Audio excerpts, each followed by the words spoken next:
Life Issues on UCB1. What is your worldview? Have you ever thought about it before? Do you believe that you can have your truth and I can have mine? Can we ever be fully neutral? Well, here to explore in this week's Life Issues podcast is Peter Lynas, UK Director of the Evangelical Alliance. Welcome along, Peter. Hey, it's wonderful to be here. What drew me to invite you into this conversation is I follow you on Twitter and I saw you were talking about this topic. And we're going to get into some of those threads of what you've been sharing. But can we start at the beginning? What do we mean by a worldview? Yeah, well, it's a great question. And I actually sometimes struggle with the phrase because I think it sometimes suggests we get in our heads a little bit. And it's a set of ideas that frame everything. And some people talk about a world vision. Is that a broader idea? Somebody's got a funny phrase, the guy Charles Taylor, the social imaginary. And what I like about it is it reminds us it's the imagination, it's our habits, it's our stories. Like from the moment I get up this morning, I am shaped by a set of ideas. I lift my phone to see what time it is, turn off my alarm. That's already begun to shape me. The food that I eat, the coffee that I drink, those things have been shaped by adverts and influences upon me. The very fact that I do that, the time I do it, the way I do it with my kids is framed by my family story that shaped me and my wife. Like everything I do, going online, going to work, getting in a car, you know, if you pause for a moment, we make apparently 30,000 decisions a day, the average human being. My wife sometimes says to me, hey, what's the weather like out there? And I've just driven back from Belfast. I've been in the car maybe an hour. And I'm like, I don't know. She says, what? How could you not know? And I'm like, because I'll have put on the wipers and I'll have indicated and done all these things and changed gear without thinking about it. So many of them are through a little set of filters, a set of ideas, like a worldview that frames who we are. And we're often not aware. The best way I could probably describe it is a set of lenses. Sunglasses, if you're not a glasses wearer, glasses are lenses and they frame everything we do, but we only spend a couple of seconds a day checking our lenses to see if they're clear. But those actual lenses frame almost everything we see. And we all have a set of those. I mean, we often don't analyze them very closely. That's such a helpful way of helping us understand it, particularly if we're not aware of it. So what happens then, Peter, if we don't know that we have a worldview or, as you've described, this set of lenses that we see the world through? So I think when I jump in the car and there's not a set of sunglasses on a bright day, that's when I really notice I don't have my lenses or something's going on. It's like the reverse of that. We don't, until there's a moment that really jars with us, a set of circumstances we weren't expecting, a death or a suffering or a crisis moment. Often those are the moments we suddenly go, oh, I have a way of thinking and now I'm not able to process or something's really jarred with it. And if we're not looking at it, it's actually being shaped and framed all the time. Like we are being shaped constantly by adverts and technology. You know, I have a phone from a particular brand. I don't know anything about technology. I don't know if it's the best phone. And I like to think I'm not influenced by adverts. But the reality is I have a whole set of products from a particular company that I use. Why do I do that? Clearly, at some level, I've absorbed a set of adverts around that, as we all have. You were wearing a set of trainers or a set of clothes or something we have, and they have been framed. Nobody believes the set of trainers they have is the best set of trainers ever made. Somebody's shaped that idea. So until we step back and begin to think, and that's true of family and of church life, of our working environment, so much of what we do are a set of little routines and habits.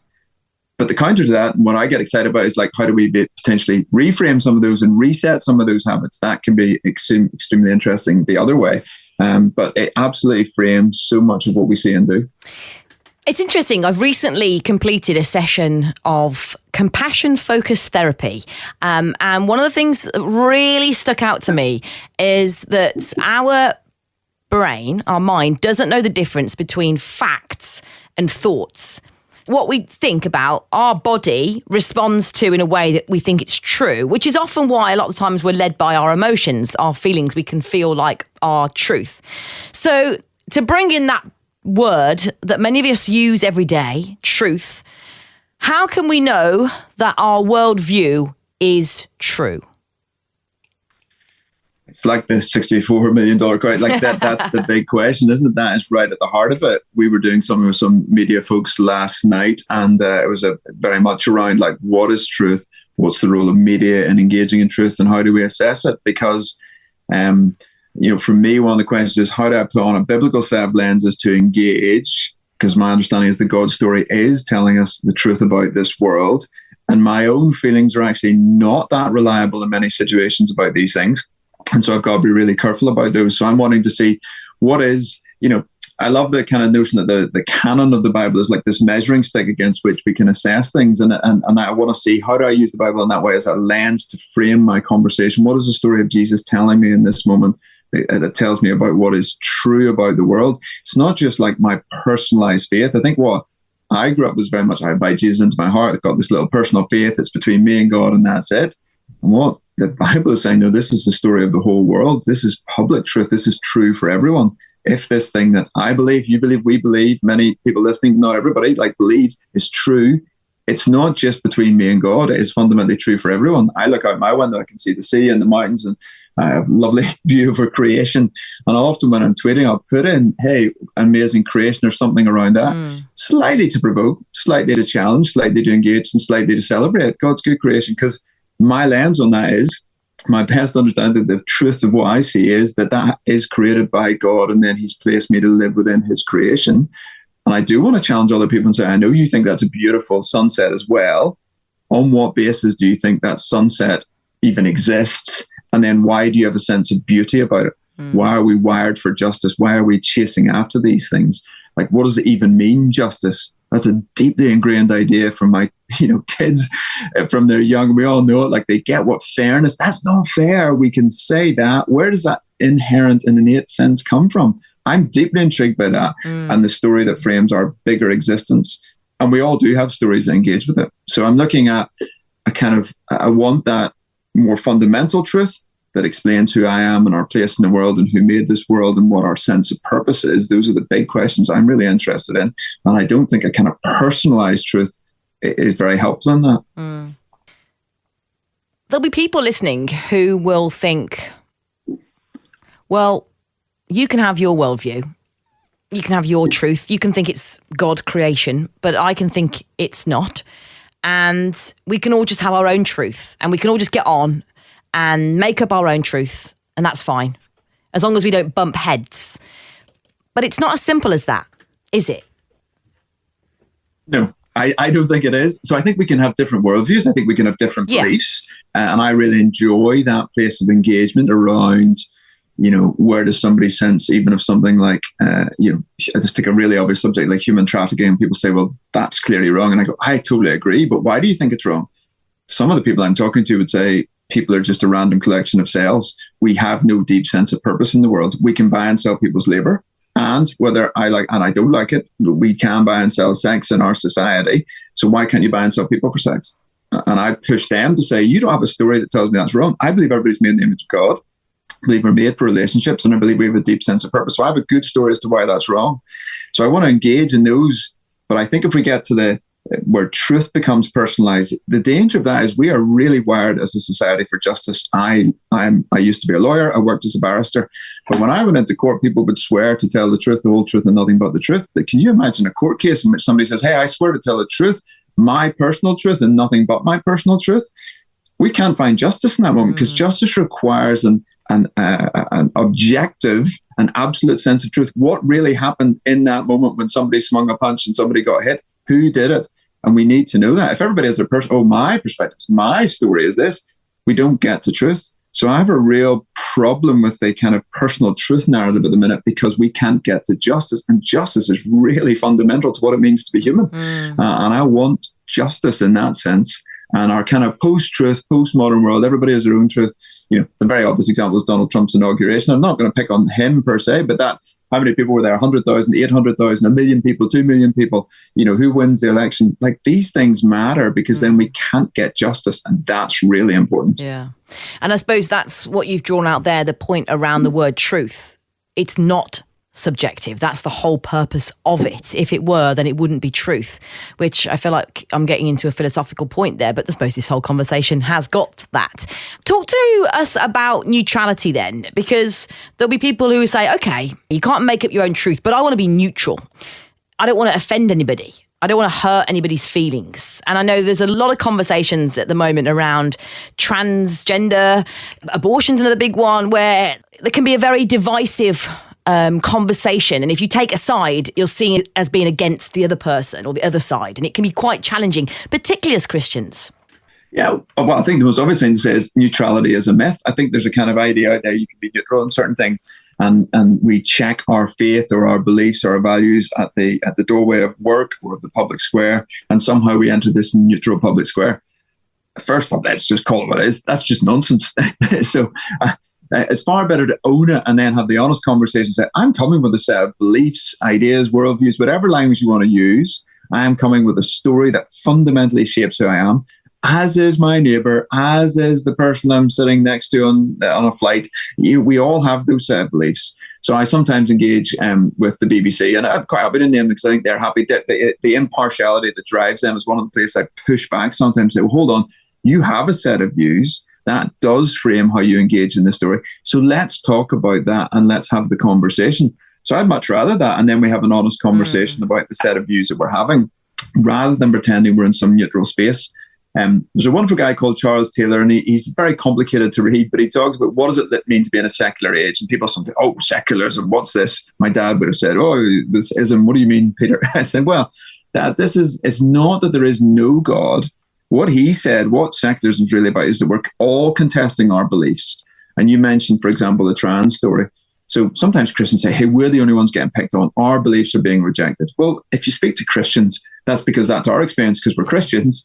And the UK was largely a Christian country and they are being pushed a bit. But if you speak to J.K. Rowling, her beliefs are getting a lot of pushback on the trans conversation, not because she's a Christian, because she's not, because people disagree. So what we're living in is a much more contested space. What Charles Taylor said is, look, we're getting rid of these big stories that explain who we are, that lots of people bought into. And what we have as a consequence now is lots of mini stories. We all have our own story and they're bumping into everybody. So instead of 2 or 3 big worldviews that we need to talk about, we've now got 67 million worldviews in the UK that are bumping into each other. Like everybody has their own. And that's why I suspect most of your listeners will feel this. When you go on any social media and any conversation in the workplace, we all feel, oh, are we just on the knife edge? Somebody's about to disagree. Am I about to get cancelled? Is somebody going to respond on Twitter? That's this really edgy space that we find ourselves in because everybody has their own personal worldview and we're clashing on it. So neutrality is a myth, but we are in a very contested space. And that is really tiring for a lot of people. I was going to ask you about the term that we often hear, similar to post-truth, but it's this word progressive society that we live in now, which kind of feeds into what you're sharing there. That what do you think we mean by progressive society? Well, so a great question and a really important one. Some people talk about the myth of progress. Some people, it's just like, it's a given. So that's a classic lens is, hey, I'm progressive. Okay, what do we mean by that? Let's take the glasses off for a minute. And progressing towards what? Is it just what C.S. Lewis calls a chronological snobbery? Whatever's new is better than what was in the past. The presumption that anything in the future and anything going forward is better. Maybe it is, but actually maybe some of it's not. And it's a kind of idea that we can move towards some sort of utopia, some sort of human-made utopia. And I do have real questions. There are things I think worth conserving, and there are new ideas worth bringing in. So I think the problem with progress is the presumption that everything new is good. Some of it is, but actually some of it's really problematic because we've reached a point now in our conversation where we're not too sure. Where does life begin? Where does life end? What is male? What is female? Some of these pretty, you'd say, key and obvious questions are becoming really contested. So I don't think that's progress. And I have real concerns as to where technology takes us. I'm not a Luddite. I've been on ChatGPT and I've been asking it to do all sorts of things, but I also have concerns. When I was a young barrister 20 years ago, the maximum time I could spend on my phone, my old Nokia 6310 brick, was about 15 minutes because I could play a game of Snake and I could afford to make phone calls for about 5 minutes before I was broke. I mean, it was so expensive back in the day.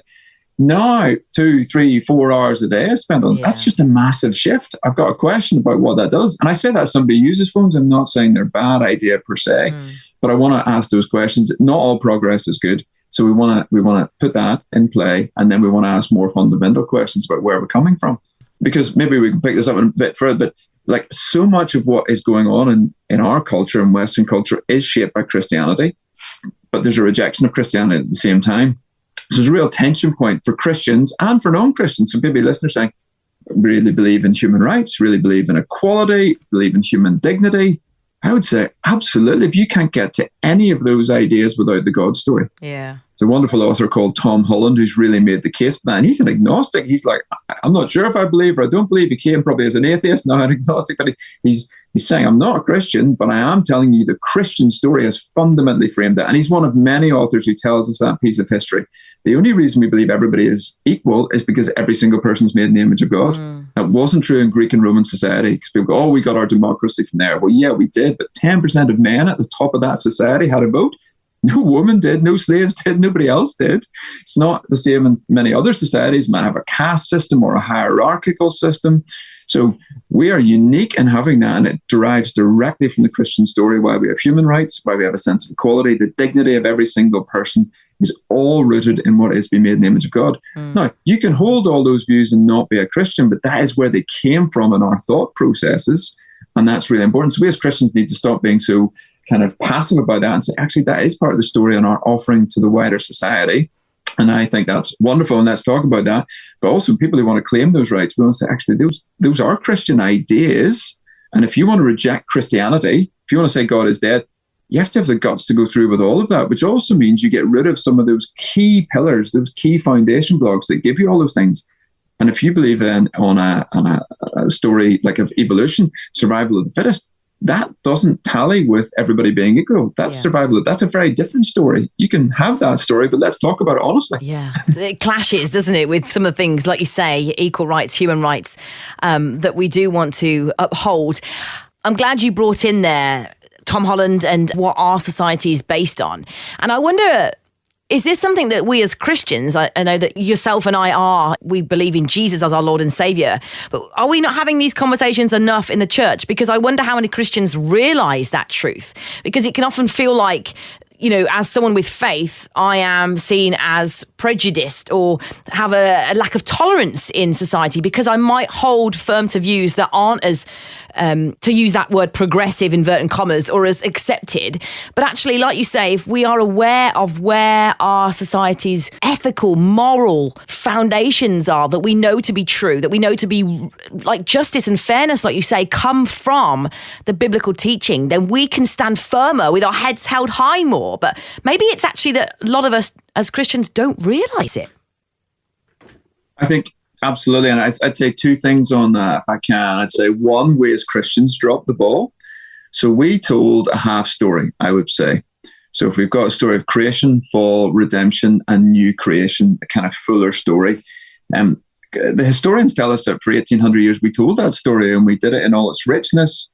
And then over time, as the industrial, for various reasons, we had shorter and shorter periods of time. So what we began to do was shrink that story. You had to get it communicated in half an hour in one talk.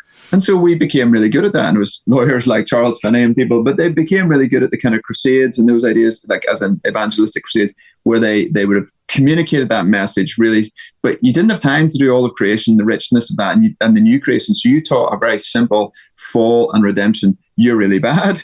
It's okay, I've got the solution, the golden ticket to get you into heaven. Jesus died for you. And some of us will have heard versions of that kind of gospel, a shrunken gospel. And we didn't do ourselves a good service there by doing that, because the richness of creation, about the importance of the environment, about bodies, about relationships, so much of that got torn out. And what we did was talk about saving souls fit for heaven when you die. And we left Christians twiddling their thumbs, not knowing what to do. And we did sell a very short story. I used the language earlier, inviting Jesus into my heart as an 8-year-old. That's the language I used. I wouldn't use it now. I'm not saying it's wrong, but it was a very narrow, I invite Jesus, like I'm the primary actor. I invite him into my heart on my terms. That's not the story of the Bible. The story is for 2,000 years, and well beyond, there's this ongoing story, but 2,000 years ago, Jesus came. And what he did is invite us into the God story, into his ongoing story of the world, to be shaped by that story. That's the gospel we need to be telling. And then that gospel, that good news, does tell us about the importance of rights and dignity and equality and so many other things. So we haven't helped ourselves by shrinking our half story and saving souls. And then the world has been involved in what I think Tim Keller calls a bit of cosmic plagiarism. It's nicked all our good bits and built them into its story. So it's nicked equality and human rights and some of that stuff. So Christians get nervous about it. It's like, no, it's our foundations. But they have nicked it and they've gone with it.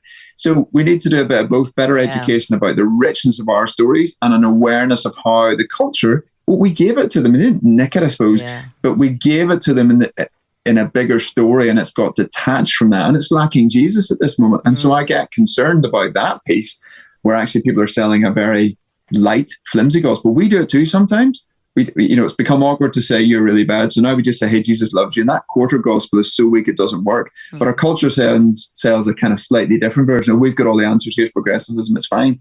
Both of those are really flawed. We own half of that, but also culture has to own a bit of that. And we need to get in with the richness and the fullness of a better story in this moment. And I think it speaks into as well fear. I can think growing up that the Big Bang was a phrase we did not use in our house. My father became a Christian later in life, but my mother, and she's an absolutely solid rock of faith, because the Big Bang was what science taught and it had no God in it. And then in my adult years, I've learned that actually, no, the Bible has been teaching for millennia, the Big Bang, whatever you want to call it. Essentially, there was a beginning. Whereas up until not that long ago, science was teaching that the universe has always been. So actually, like you just said, secular culture has taken some of the things that Judeo-Christian faith has been teaching for a long time. And I didn't know that. I hadn't realized that. But actually, I can now feel more confident engaging around the topic of science and faith, because I know that the Big Bang is what the Bible, that is what we learn, that God created. There was nothing and then there was something. But science hasn't always taught that. So there is, I suppose, a mixed narrative that some of us don't always know what goes with what. I think science is great at telling us how things began. I think it's Richard Dawkins tell us, but it can't answer the why question. Yeah. So basically, Dawkins' conclusion was that the why question isn't worth asking. It's a silly question. It's like, no, the why question, why we're all here and why am I here, if you like, why each of us is here, is the question we all ask. And he's right. Science is good at answering the how question. There's groups like BioLogos and others that really help us as Christians wrestle with how to do that better. I'm not a scientist, and my wife is, and she gets more interested in those questions, like the practicalities, like the hows and what's going on. But the why question, the deep, like, why are we here? Why did God speak? And it was out of the chaos comes order, out of the emptiness comes life. Like Genesis is this phenomenally loaded little text, and it's just incredible what it's doing in such a short space of time. So I love how it unpacks those questions, as you say, and starts to really wrestle with some of the big issues for people. So going back to how we think about our worldview and how we as Christians engage in conversations confidently, how do you, Peter, deal with other people who are antagonistic towards your worldview? Or even if they're not antagonistic, when you share a tweet or use your voice in a public platform and somebody else disagrees passionately with what you're saying, how do you deal with that?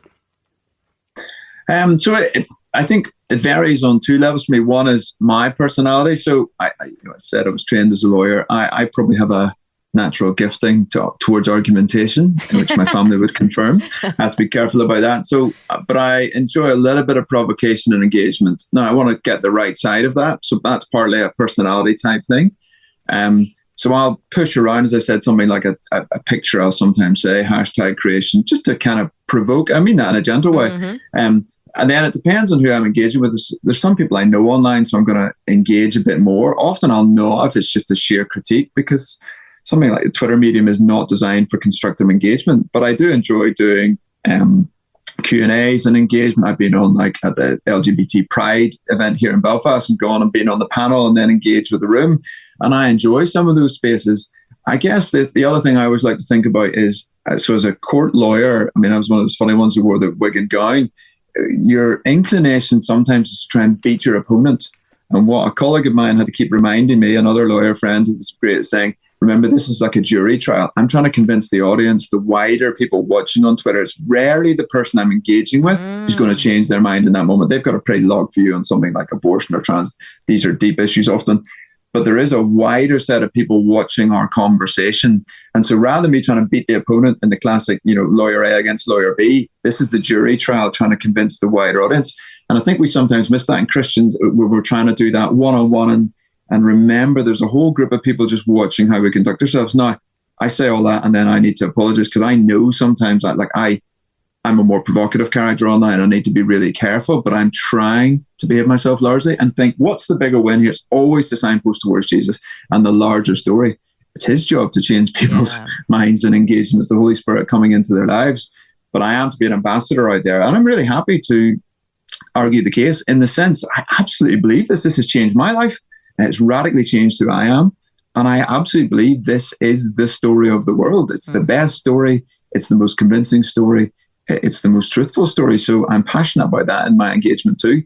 But I want to say to other people, it's not everybody's role to do that online and social media. I'm not very good at pastoring people one-to-one, and I'm so glad there are other people who are great at that. So don't everybody think they need to be out there on Twitter or Facebook or wherever doing this piece. That's not everybody's role. That's the beauty of the body and the gifting at this moment too. That's really encouraging to hear, because I was thinking then as you were sharing, you are a trained lawyer, you're the UK director of the Evangelical Alliance. And as you say, you enjoy taking on these conversations, but there are those of us who do have desire to, want to have engaging conversations about topics that are challenging, but we don't often feel like we're qualified, or we're scared we're going to say the wrong thing or get it wrong. What's your advice for us? Well, I think so. It is gifting and personality type. And where we find ourselves in a season. So I remember a pastor saying that to me, something was coming up. And I said, it's probably not your fight and game. You're brilliant at pastoring, and I'm not so good at that. So this is the bit that I get to do for the body, and you get to do something very different. It's probably a longer one-on-one conversation over time. So we've got to remember that bit. But I do think we need to know our own story better. I think many Christians, we're not so good at, doing a little bit of research, a bit of reading. I said to anybody, Take whatever you're most passionate about, going to the gym, playing football, golf, or studying. Some people want to go and get all sorts of degrees. Whatever it is, take your faith to the same level. I got to study at a place called Regent College, and the guy there who founded that talked about flying with both wings. He was an academic, but he was also during World War II. This is how old James Houston was. He's still alive in his late 90s. He was also an area warden, and he said he did both those things during the World War. And he said to us as Christians, fly with both wings. So he said, it's not everybody should go and get a Bible college degree, but if you're taking your kind of your workplace stuff to that level, you should take your faith to something similar, whatever that looks like.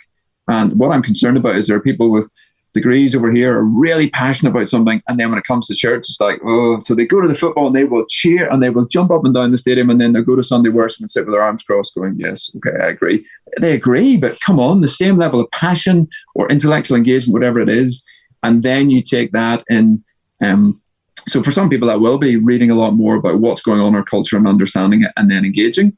For others, that will look very different. It's coming alongside fellow parents or somebody on the football, at the coaching, your kids or something, just having those conversations. And it looks really different for each of us. But I do think some of these issues are very real for our kids and our schools and our environments. And they aren't things we can just completely abdicate out of and say, hey, it's over to you guys to do this. Some of these conversations are appearing just about everywhere, and we are going to have to take them a bit more seriously and get a bit better equipped to do that. So what's your advice for someone then who is thinking, yeah, I'd like to be involved in maybe a public role, maybe a politician? What would you say to them if they're thinking about that? Or maybe it's more local. Well, I mean, politician is local, but like a councillor, or maybe, I don't know, even setting up a charity and raising their head above the parapet and having these conversations. What's your advice in how to kind of prepare yourself for the public forum? Yeah, I mean, we run on a public leadership program within Evangelical Alliance for some of the people who might be a bit closer to the front line of some of those conversations, and some of the stuff we do just within Evangelical Alliance, like a cross-section podcast, just looking at the weekly news to try and engage in some of these issues. I very like what we're doing now. We have another resource, Living for Jesus at Work, which again is just helping people maybe in small groups think about some of the issues coming up and wrestling with the realities of the workplace and how we do, it goes from the very practical, what's the purpose of our work, and how this is something that God's absolutely equipped and set us to do. Our work is an act of worship, but also we get asked questions sometimes like, what about the lanyards or your pronouns at the bottom of an email? And we're like, actually, we have to wrestle with that too, because for many in the NHS or bigger consultancy firms or a law firm, they have to think about those questions. So yeah, we, along with many others, produce those kind of resources, and we want to say to people, absolutely. But I also look to someone like Daniel for me in the Bible, and looking at the story of how Daniel navigates that moment. I mean, Daniel's probably my hero of the faith, if you like. somebody's trying to navigate a culture that's absolutely opposed to what he does. I mean, sometimes you forget that Daniel's like a young person and he's taken off into captivity. So the people he's dealing with are his absolute enemies. They are fundamentally opposed to everything he believes. And he ends up working in the royal court for Nebuchadnezzar, who's the very guy who wrecked his city, took the stuff out of the temple, and carried him into captivity. So we're talking his nemesis in that way. And yet he navigates that moment, takes on the name, doesn't, so a name to Belteshazzar, a foreign god, but doesn't take the food, ends up interpreting the dreams. So he reads culture, whatever the culture is in your world. It might be, as I say, in a sporting environment, you need to understand the culture of that world but then he uses his expertise to also have the access to engage the supernatural. And he brings the Holy Spirit right into the moment because he interprets the dream of the king and says, hey, this is what God's saying to you in this moment. So we need to not only be really good at the culture, whatever that is for our space, but actually also bringing God into that moment. And I meet people who are really good culturally, get all sorts of cultural access in sport or in politics and environments. And that's great, but they don't bring God in. I meet people who are really good at the supernatural, but they don't get the cultural. And how Daniel, to me, brings the two perfectly the way we need in this moment. And that's why he's a bit of a hero for me when I look at this kind of idea. Well, if you've never read the book of Daniel, I think you will after that. Certainly there are many others. I'm thinking of Gideon as well, and Esther. There are so many amazing stories of God using ordinary people and doing extraordinary things through them that we can read about in the Bible. Somebody who is a bit more modern day that I want to bring into the conversation as a bit of a case study, who I know you've been very vocal on how she's dealt with her Christian faith in the public forum, certainly scrutinised with consequences to some of her comments and her worldview, and that is Kate Forbes. I'm sure you're familiar with her. She is listener. She is the Scottish politician who recently stood for SNP leader. And Peter, reading one of your tweets about her engaging in this conversation around worldviews, you said she's both next level and just like many other Jesus followers, navigating faith in a world that has less understanding of what it means to be a Christian. So what did Kate manage to do that you think was quite well considered, that she, like you talked about Daniel there, that she could read culture? Yeah, so I think she did a really excellent job of ultimately navigating her faith, and she got hammered for it. So the questions came, and inevitably the press asked her. So people may be familiar with the story, but she's standing, she's young, she's just had a baby, she's actually hasn't been in Parliament for like a few months before all this happened. There's lots of background setting this thing up. And then she stands for leader, and suddenly, boom, all the questions come. And in one way, she'd probably been preparing for that moment in a sense for 4 or 5 years, because she's been a member of the Scottish Parliament. But it was about marriage, and then it was about parenthood in general. It was about abortion. It was about transgender. You name it, everything came. And she just said, "Yeah, here's what I believe," and she was really clear about it. She didn't kind of duck the question. She didn't go over the top. She said, "These are my beliefs." And she was also clear on some of them. She said, "This is what I believe, and I'm going to advocate for it." So actually on the trans conversation, she was quite clear that she would seek to kind of reverse some of the decisions her party had made. Whereas in other conversations that I have my beliefs, but I hear society has taken a different view. And even though that wouldn't be where I would be, so that was on the marriage one, says that's a matter that they kind of voted through and decided. So she's like, I respect that decision of the people, even though I would take a different view.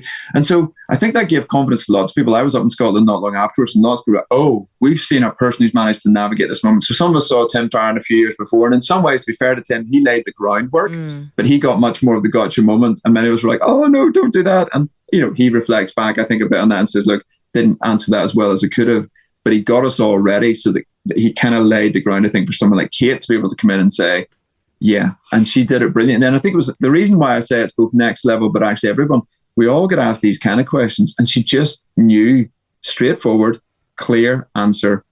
And in a way, people then went, okay, we're done with that. Now you've got something more interesting to say, maybe about Scottish Highlands and the roads and the things that we're actually interested in. Let's move on to the next piece of conversation. So she did it, I think, really well. And we can see that in the voting.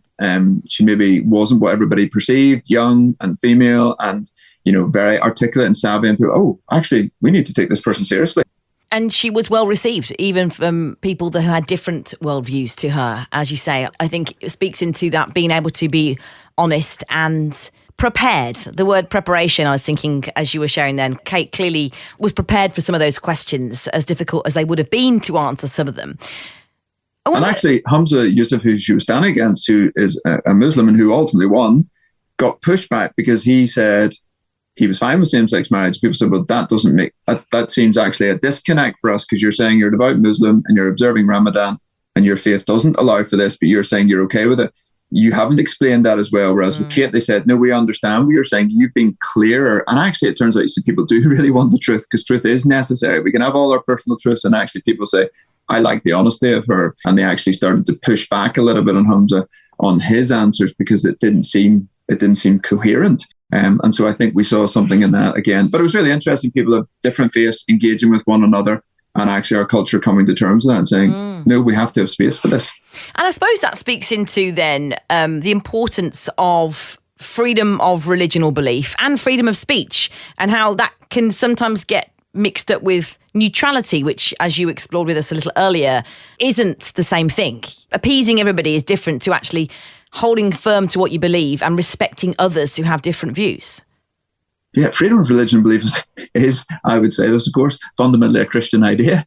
So, when we've got that wrong, we've tried to enforce it, and other religions sometimes do try to enforce it, but actually it's not the biblical way. God gave us a choice in Genesis in the garden, and that freedom of choice is absolutely fundamental.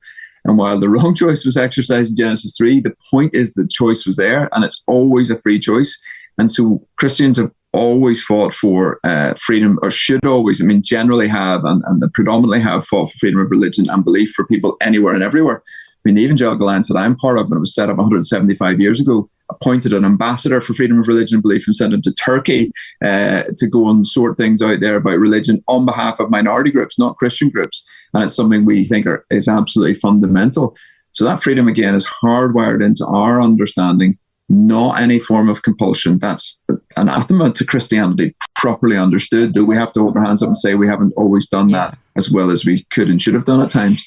So yeah, freedom is absolutely, it's the defining story for the Israelites is the story of Exodus redemption and escape from Egypt. And it defines, literally God says to Moses at the burning bush, who shall I say sent me?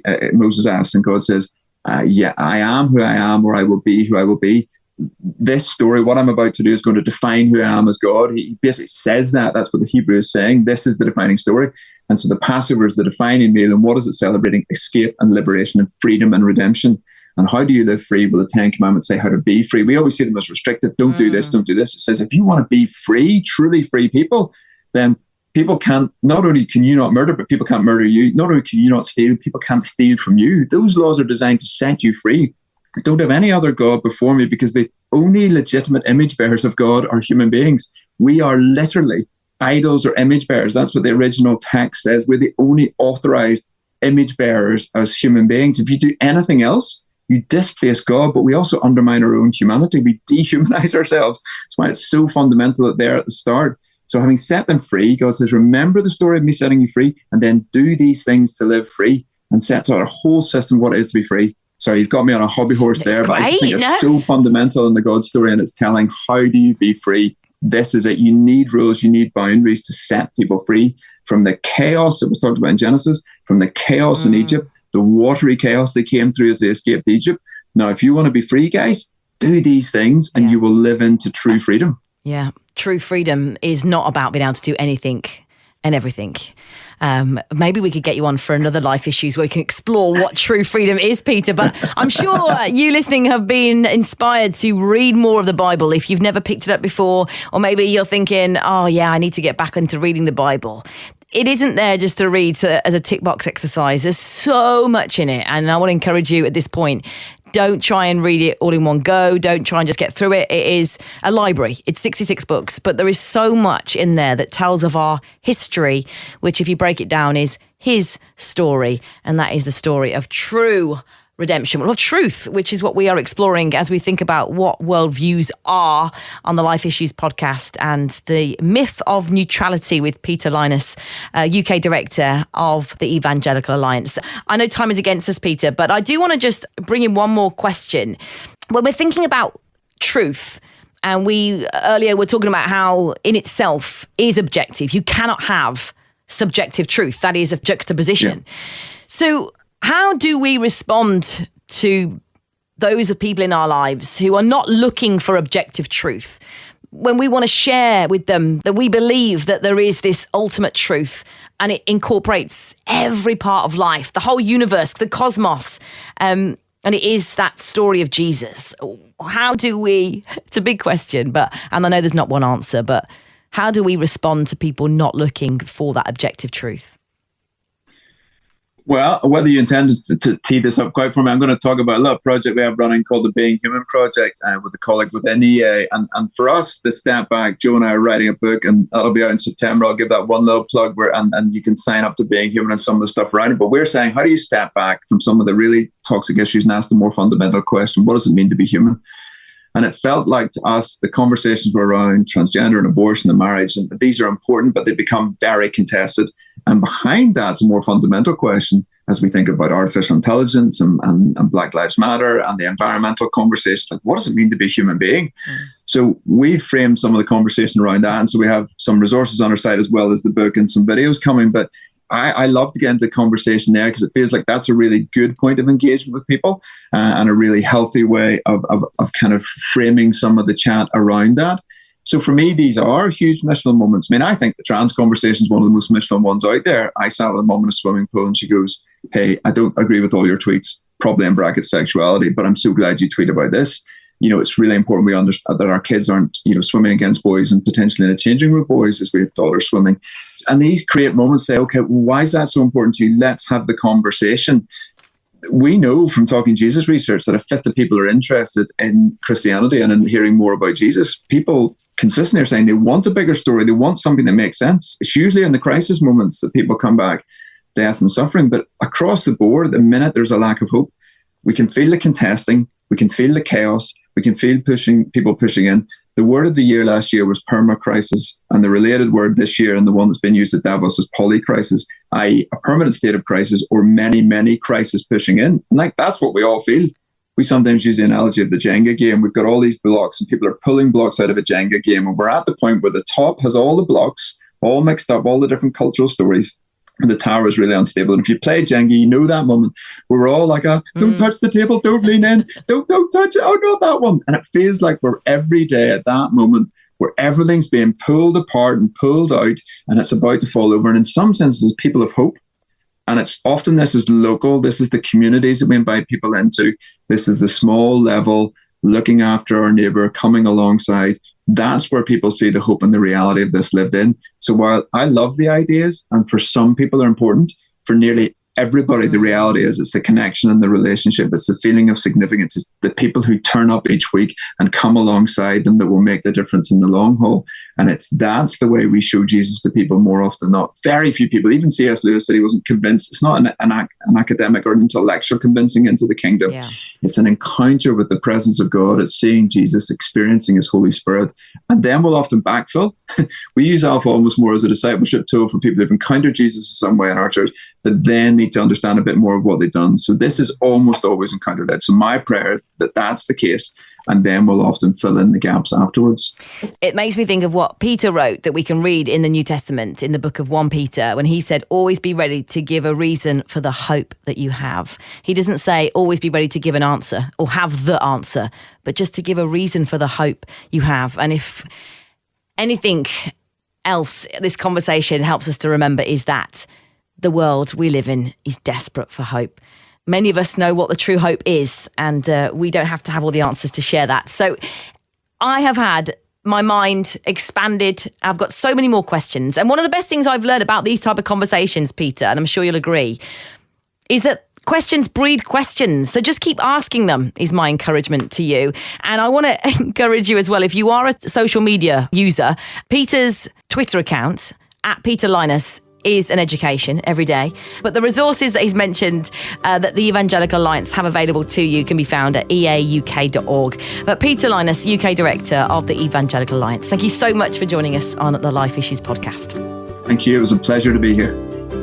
You've been listening to the UCB Life Issues podcast with me, Helen Price, and a special thank you to Rachel Gillies, who helped produce this week's episode.